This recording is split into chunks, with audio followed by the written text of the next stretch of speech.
ایک آدمی نے حاتم تائی سے پوچھا، اے حاتم، کیا صحابت میں کوئی تجھ سے آگے بڑھا ہے؟ حاتم نے جواب دیا، ہاں، قبیلہ طے کا ایک یتیم بچہ مجھ سے زیادہ صحیح نکلا، جس کا قصہ کچھ یوں ہے کہ دوران سفر میں شب بصری کے لیے ان کے گھر گیا۔ اس کے پاس 10 بکریاں تھیں۔ اس نے ایک ذبح کی اور اس کا گوشت تیار کیا اور کھانے کے لیے مجھے پیش کر دیا۔ اس نے کھانے کے لیے مجھے جو چیزیں دیں ان میں مغز بھی تھا۔ میں نے اسے کھایا تو بہت پسند آیا۔ میں نے کہا، واہ سبحان اللہ، کیا خوب ذائقہ ہے۔ یتیم بچہ فوراً باہر نکل گیا اور ایک ایک کر کے تمام بکریاں میری لا علمی میں اس نے ذبح کر ڈالی اور سب کے مغز مجھے پیش کیے۔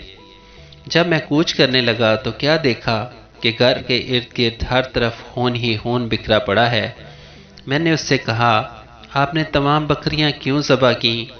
اس نے کہا، واہ سبحان اللہ، آپ کو میری کوئی چیز اچھی لگے اور میں اس پر بخل کروں، یہ عربوں کے لیے بدترین گالی ہے۔